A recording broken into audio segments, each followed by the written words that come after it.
Today 95.1 FM. It's a beautiful Tuesday morning, and it's the 17th day of November 2020. The show is Today's Quest, and the segment is the newspaper review. I am Annie Abdul Salam. We'll be going through the captions from the dailies this morning, and we hope that we can have, should I call it a tete-a-tete over some of those captions now? Well, that's what our intentions usually are, that we have short conversations over each caption before we do move on. So we'll start off real quickly now with This Day newspaper. Let's start with This Day newspaper. And we have a few stories from This Day newspaper that we'll be checking out. The very first there says, 2023, it's premature to zone presidency now, says PDP. 2023, it's premature to zone presidency now, says PDP. And another in This Day newspaper, NLC demands emergency in oil downstream sector. NLC demands emergency in oil downstream sector. Also from This Day newspaper, ex-FIRS boss Fowler returns to EFCC over alleged diversion of 5 billion naira. Ex-FIRS boss Fowler returns to EFCC over alleged diversion of 5 billion naira. INEC defends Buhari's reappointment of Yakubu as chairman. INEC defends Buhari's reappointment of Yakubu as chairman. Boost food production. Analysts urge federal government as inflation hits 14.23%. Boost food production. Analysts urge federal government as inflation hits 14.23%. And then from the Vanguard newspaper now this morning, we have Bayelsa laments effects of illegal oil refining on potable water. Bayelsa laments effect of illegal oil refining on potable water. And SARS aftermath, Nigeria needs healing. Oshibanjo, you'll find that in the Vanguard newspaper. And SARS aftermath, Nigeria needs healing. Oshibanjo speaking there. Federal government links petrol price increase to Pfizer's discovery of COVID-19 vaccine. Federal government links petrol price increase to Pfizer's discovery of COVID-19 vaccine. That story is featured in the Vanguard newspaper. New police law sets OND as entry qualification. New police law sets OND as entry qualification. And also another story in the Vanguard, border closure, not reason for maltreatment of Nigerian traders in Ghana. Dabiri Erewa. Border closure, not reason for maltreatment of Nigerian traders in Ghana. Dabiri was speaking there. And I think we can take from the Guardian newspaper now. From the Guardian newspaper. Okay. Let's just run with the few that I have here first before we get to the Guardian newspaper, if we can get to touch it because of time. But let's give it a shot. Emmanuel Indukwe, good to have you. Good morning. Good morning, Annie. Good morning, Nigeria. Dr. Austin Sado, Lecturer, Department of Linguistics and Communication Studies. Good morning. Good to have you here with us. Good morning. Thank you for having me again. And Barrister Arachuku Paul Ogbonna, he's the National Coordinator, Civil Rights Council. Thank you very much. All right, good morning. So we start off with the 2023. It's premature to zone presidency now, says PDP. Despite the agitation by the Southeast for its plot or for it to allot the presidential ticket of the party to the zone in 2023, the People's Democratic Party yesterday said it will not be stampeded into doing so. According to the party, it is premature to allot the party's ticket to any of the 6 geopolitical zones, as the party needs to engage in consultations with all its critical stakeholders to arrive at such a decision. Spokesman of the party, Mr. Kolo Logwandian, spoke on the morning show program of Arise News Channel, the broadcast arm of This Day newspaper, against the backdrop of the moves by Ebonyi State Governor Mr. Dave Umahi to dump PDP for the All Progressive Congress APC unless the opposition party zones the ticket to the Southeast. He said all organs of the party will be involved when it gets to the stage of discussions in which zone gets the party's presidential ticket. Umahi, who is said to be nursing a new political ambition after the expiration of his second tenure in 2023, has signaled his intention to defect to the APC unless the PDP zones the ticket to the Southeast. The governor is planning to move to the ruling party with his aides, including commissioners, state lawmakers, and entire party structure of the PDP in the state. Ahead of his planned defection, the state chapter of the party and State House of Assembly had given PDP a deadline to zone its ticket to the Southeast or risk defection. The deadline has since expired. Well, the PDP says, look, it's too premature. We can't do that now. It's the long time from now to 2023. Moreover, there's several other factors that we must take into consideration, and we must engage several groups and sectors before we take a particular decision on any zone whatsoever. Emmanuel? Well, I think both Umahi and the PDP are not getting it right. Maybe Umahi is even getting it a bit righter than the PDP, because what I can glean from that his move is to tell the PDP this is what is going to happen. And if the PDP had been very diplomatic about it, they would have made a promise to him. And nobody will even hear such, that certainly we are going to do this. But I do not see where a party should be stampeded into saying, unless you do this, before we can do this. So Omar is telling them they are at liberty to choose to do what he has said or not. But coming out like the PDP, nobody here is saying, looks as if they are marching force with force. But I think they should have been diplomatic. Make a promise to him. He could stay there. And later on, in the end, if you finally decide, because like they are saying, this is 2020. Yeah. It's 2021, at least 2022 is still hanging. But Umar is maybe forcing them to do it now. We need to know now. Now that they don't do it, it doesn't mean anything. After all, Umar is living there does not mean the PDP won't exist again. So for me, it is exactly how politicians in Nigeria do things. What the PDP should have done is be diplomatic about it. All right, got your thoughts on that. Dr. Austin Sado? And I'm sure by now you know I usually don't like talking about anything about zone. Yes.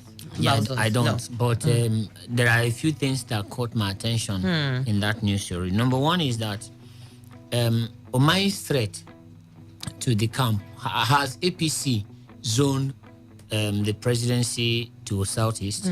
So I don't know what he's talking about. If APC has not zoned the presidency to Southeast, then what he's doing will just be mere blackmail of his own party. Secondly, he also said that he was going to decamp with the entire party structure, the members of the House and everybody. Where else is politics played this way? The governor is just simply an individual, and he's making a promise that he's going to go with the entire structure. Is he the owner of the party in the state? Honestly speaking, the way those who... I don't think I have temperament for Nigerian politics. If I were one of those guys, I would really dare this governor who thinks that he will move with me. I mean, where does he derive such powers from? He heads the structure in the state. What structure? How much consultation has he done? What is the benefit of his decamping to those people that he is claiming he's going to decamp with, other than him trying to look for a way of becoming the flag bearer of the political party?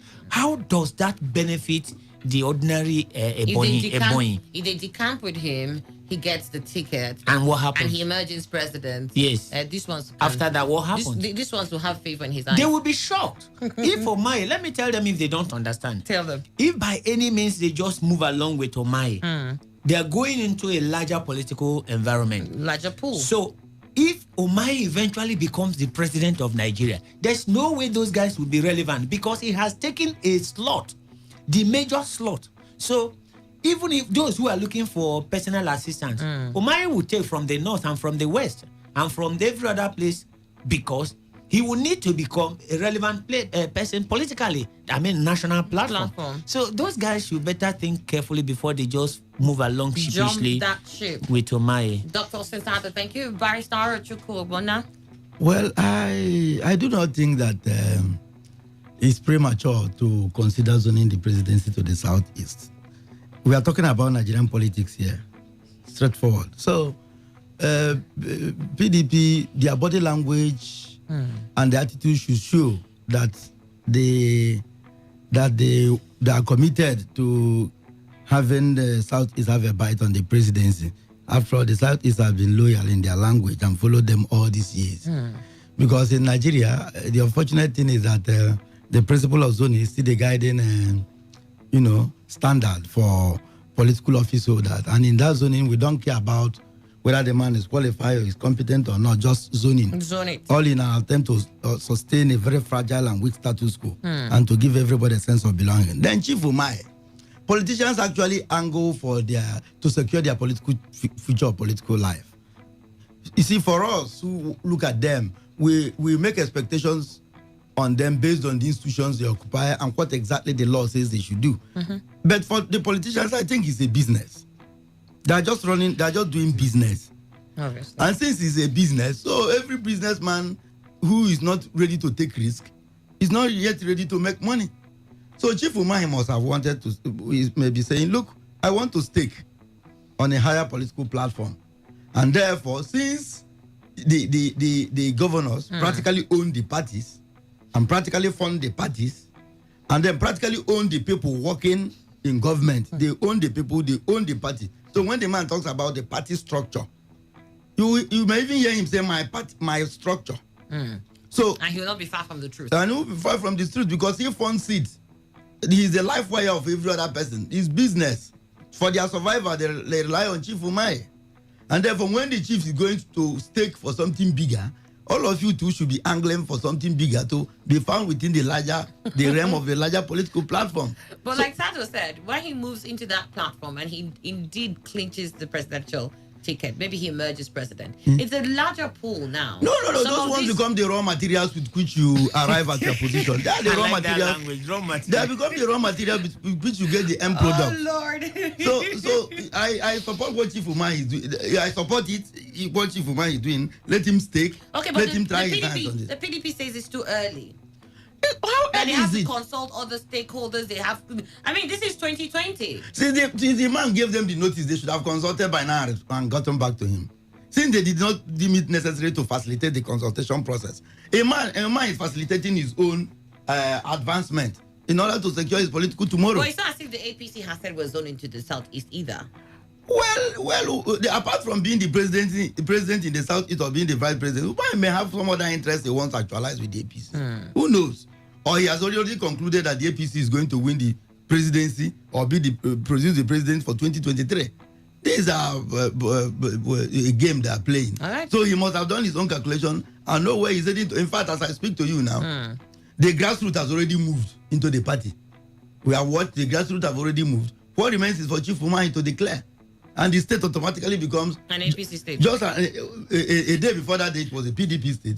Just the following money becomes an APC state automatically, and everybody buys into the ideology of the APC, becomes an And they APC start member. championing. Start struggling, hold their broom and start sweeping around. Okay, Barrister, we heard you loud and clear. I think he has given me a business idea. Idea. Maybe I should just move a trailer of broom to Ebonyi State now. Because they might be in need of it. Barrister, won't buy thank you so from much. NLC demands emergency in oil downstream sector. Sylvia, subsidy unfair to the masses. The organized labor yesterday called on the federal government to immediately declare a state of emergency in the downstream arm of the petroleum sector as a means of arresting the rising price of petrol. In addition, it advised the government to enter into a contract with refineries closer home to Nigeria to reduce the freight cost of the product. While reacting to the fresh increase in the pump price of fuel from 160 naira to 168 naira per litre, President of the Nigerian Labour Congress, Dr. Ayuba Waba, asked the federal government to reverse the increase in fuel price, saying the action is condemnable. He described the recent increase in the pump price of petrol as a breach of the spirit and content of what the organized labor agreed with the government at the last negotiations over the last fuel price increase. In a statement yesterday, Waba said the Congress has asked its affiliate unions in the petroleum industry for updates on how the federal government had kept to the agreement reached with labor to enable it decide on the next line of action. According to him, there is disquiet in the land over the extraordinary level of inflation in the country. He added that the recent increase in pump price of fuel has only exacerbated the suffering of the people whose standard of living is dropping by the day. He said one of the measures NLC is proposing is for government to declare a state of emergency in our downstream petroleum sector. I mean, when I hear state of emergency, I mean, it's like almost every part of Nigeria needs that declaration, state of emergency. But here we are. NLC says, look, this negates the spirit of the agreement we entered into recently over the same pump price increase, and that if nothing is done concerning this, they may just moving to an industrial strike? I think it's right. I asked the NLC the agreement they entered into the last time they met. You remember, NLC for Emmanuel Ndukwe pretentiously wanted to go on strike. Because when they went, they had two plans upon which they based their intended strike then. One was on the hike of electricity tariff, and the second was on the pump price hike of fuel. Now, NLC came out and was very silent on the pump price, the hike on pump price of petrol. But they told us about, they had 2 weeks window to maybe discuss with federal government to finalize everything, and then the tariff on electricity would be brought down or whatever. And within that period, the federal government on its own rolled out some promises as usual, that even meters will be distributed to Nigerians free, and that there were certain other components of that agreement they had with the NLC. But that's all about Nigerians know about the agreement they had. On the fuel side, nothing. You remember even when we read it here, we were saying that there's silence, complete silence on this particular angle. Now, WABA is coming out to tell us they had an agreement. I'm sure that agreement was for Nigerians, not for the labor union. But all the same, after the 2 weeks, we didn't hear anything again about the hike in electricity tariff. Everything fizzled out. Is it not? Looking at it in depth, are we not seeing a conspiracy of silence on the side of government and also the NLC, perhaps, to run Nigeria the way they want? Now that WABA is coming out and they are threatening fire and brimstone again, have they removed perhaps the interest they have there? Are we sure they will now push ahead with the strike? But whatever be the case, I think Nigerians are on the sideline watching them. All right, Dr. Sato. The NLC. The prevalence of trust deficit in this country is a crisis situation. Whether you are talking about the relationship between NLC and the government and the people and labor leaders, there is prevalence of trust deficit. The labor employees don't trust their representatives because they believe that each time they have an encounter, something else changes. And in fact, I was listening to a radio program, and somebody said the moment they saw the labor leaders coming out smiling, that they knew that it was over. It's over. And so, if the labor leaders, as Emmanuel said, didn't actually address the issue of a fuel pump price, on what basis are they going to do it? And given the fact that within the 2 weeks window they had, there was nothing again heard about a follow-up between labor and government. How are they going to resuscitate this struggle? But having said that, on a general note, I think that the people we have put in office across this nation, many of these people actually do not understand the basics of common economics. Somebody says, and I didn't get the explanation that they gave for the relationship between the fuel pump price increase and the Pfizer discovery of vaccine. We'll get to that later. Yeah. Now, but you see, the point they are doing is when people just talk this way without providing evidence, it shows that there is no capacity to deliver. And you cannot give what you don't have. Many of our people we have lifted or promoted people beyond their capacity, and so once they are there, they are just occupying the space, and it is the reason why this nation is bleeding economically. And if we do not find a way to be sincere to ourselves and deal with this nation as though we're dealing with human beings, we will completely whatever we have gained will just have been eroded. So I don't see why how fuel pump price will increase. I mean, there's still a continuous slide, no matter how marginal, a continuous slide of a slide of international price. So what is the reason for the hike? Because if you now have while there's a slide in international crude price, there's an increase in pump price of PMS. So when the international crude picks up, what's going to happen? All right. You can imagine that. Dr. Sim, got your thoughts? Barrister Ogbonna? Well, NLC have comported itself in such a way that no serious person will ever take them serious. And it's a historical thing. They have, the way Amona they have conducted themselves, their activities, their relationship with the government, doesn't give room for any kind of trust or for them to make any statement, and for anybody who has anything doing us, who has any form of seriousness in him to listen to them. So I personally don't like discussing or talking about NLC. It is just a complete disappointment. All right. Then on the hike of pump price, you see, the Nigerian government over the years, take it from the 70s, have continuously increased the pump price of petroleum. And there is no time they did so that they provided any reasonable economic justification for their attitude. I'm beginning to think that when they lack money, let me use simply, they just nose around, because that is the only thing they can sell immediately. Just like take this and give me this. They have urgent need for money. They just increase this thing, collect money, and distribute and do whatever they want to do. So. And some of us have been proven right that there will be continuous and progressive increment of the pump price of petroleum. It will get to 200, 300, 500, 1,000 over and over again, because a corrupt regime, a historically corrupt government, and no knowledge of economics, and running a mono economy can always rely on what they have at any point in time to get the money they need to misbehave. All right. Okay, great, your thoughts on that. Joining us is Dr. C.H.A. Chinwa. He's a legal practitioner, legal analyst, and also living in Nigeria. Great to have you with us, Dr. C.H.A. Chinwa.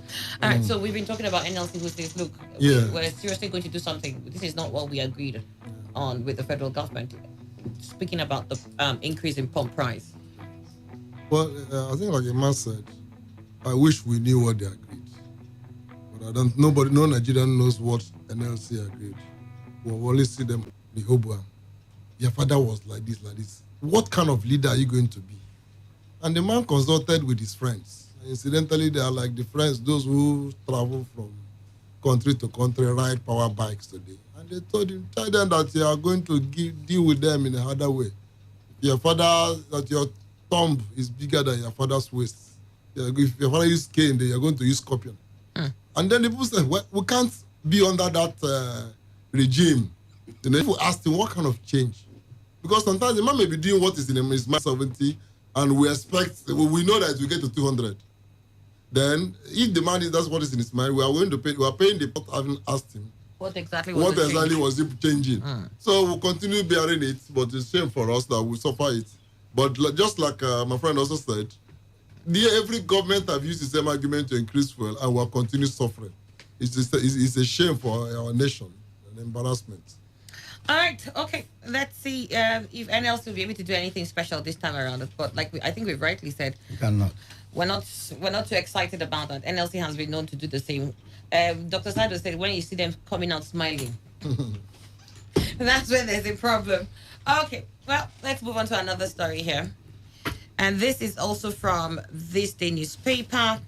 And this caption reads, FIRS boss Fowler returns to EFCC over alleged diversion of 5 billion naira. Former chairman of the Federal Inland Revenue Service, Mr. Babatunde Fowler, yesterday returned to the Economic and Financial Crimes Commission to further questioning over his stewardship and alleged diversion of 5 billion naira. Fowler is accused of allowing gaps in the auditing of the agency's accounts and other allegations of financial impropriety during his headship of the revenue agency. Fowler, who arrived at the commission's office in Lagos yesterday, is still being grilled over alleged corruption while in office, as at the time of filing this report. The anti-graft agency is yet to release the specifics of the allegations against the former FIRS boss, but it was learned that he was being probed over alleged diversion of funds running into billions of naira. Very simple. It's just like a saw on the body. It will be using our stench, and the flies will accompany the person who is having such. So, as he's been alleged to have taken money, Emmanuel Ndukwe doesn't know, but themselves have made that allegation. So he will keep on visiting the EFCC until, as it were, it's like he's gone to the stream and then bathe it. And then the whole thing is removed. As for now, if he thinks otherwise, I think he'll be joking.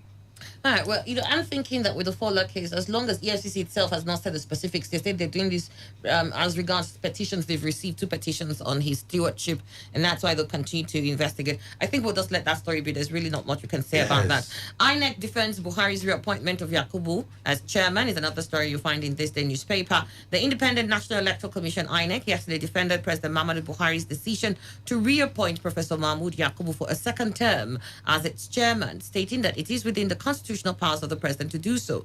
It added that it decided to conduct the outstanding national and state assembly elections on December 5th because there is an improved security situation in the country and the National Youth Service Corps members have resumed their national service after the COVID-19 pandemic. Speaking in an interview with This Day, the National Commission in charge of information and chairman, voter education, Mr. Festus Okoye, said the appointment of national and resident electoral commissioners as well as the chairman of the commission is the exclusive responsibility of the president and Commander-in-Chief of the Armed Forces of the Federal Republic of Nigeria. Such an appointment is subject to the confirmation of the Senate of the Federal Republic of Nigeria. Okoye, who said there was no constitutional breach in the reappointment of Yakubu, blamed the report of a purported rumpus in INEC on those he described as fifth columnists, explained that the story was planted in newspapers word for word by outsiders who had ulterior motives. The Nigerian people have endorsed the reappointment of Professor Yakubu as the chairman. Where? When did Nigerian people do that? No, the international community has expressed satisfaction with his reappointment and stated that the commission is in safe hands. I don't know where all this is coming from, but the chairman has instilled courage, dynamism, and professionalism in the running of the commission. He's a believer in the constitutionalism and owes absolute fidelity to the rule of law and due process. All right, man, I'm going to skip you real quickly. Let me get to Dr. Austin Sado on this. And honestly speaking, Didn't you endorse? Nigerians have endorsed. When you hear people who have responsibility to the nation speak as if they are talking to their children at home, you know that this nation is actually on a crossroad. I mean, the elections we're talking about is the election in Imo State, is the election in Bayelsa State, is the election in Zamfara State, is the election in Bauchi State. These are the elections we're talking about, conducted by this same fellow. And this guy thinks that the only way to do his job as a spokesperson is to do window dressing.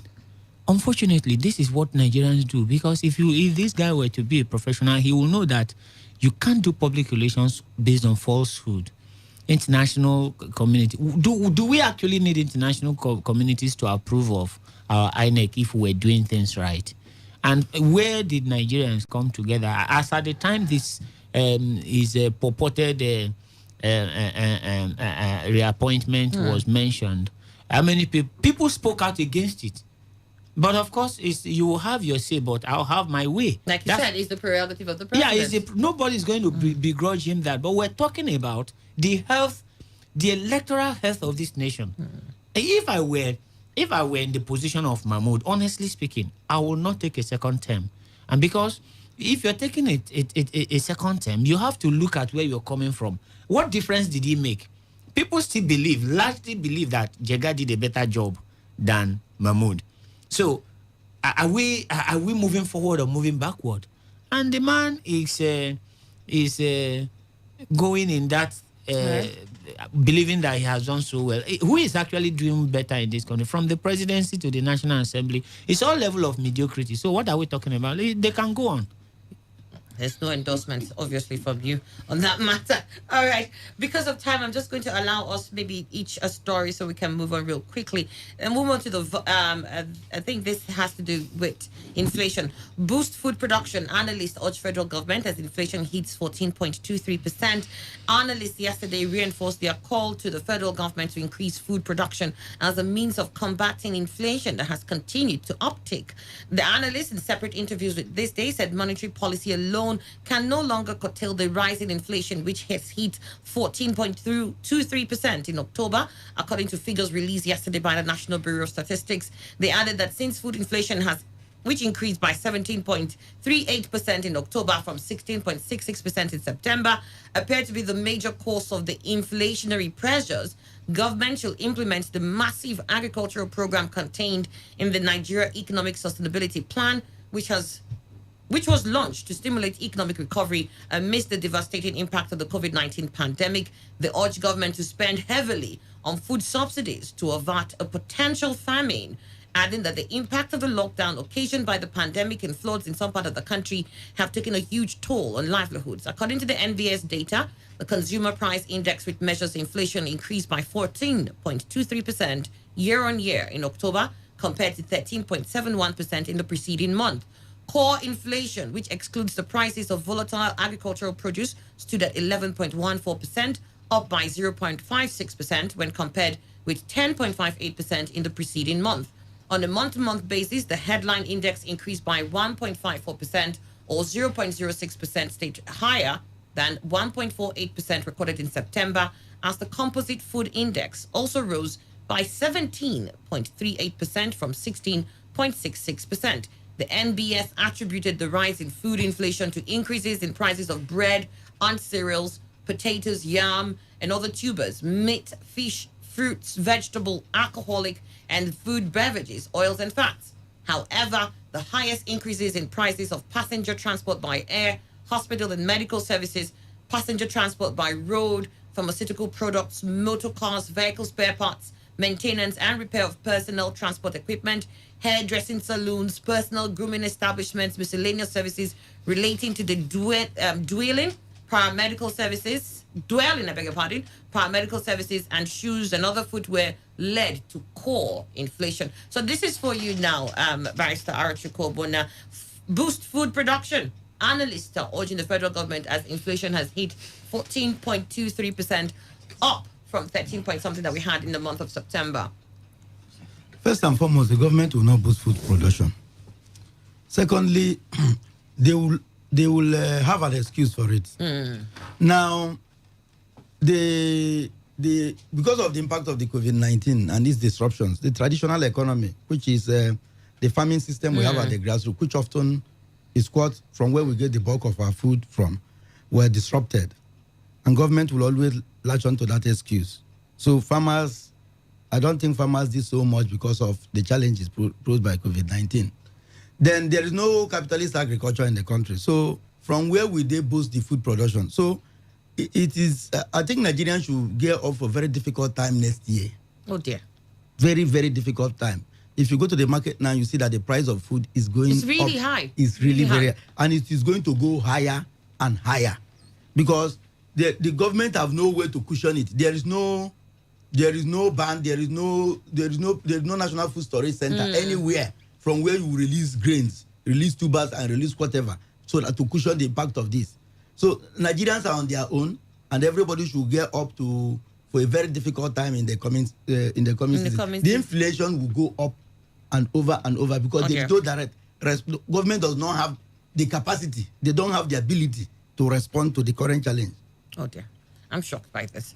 All right. Federal government links petrol price increase to Pfizer's discovery of COVID-19 vaccine.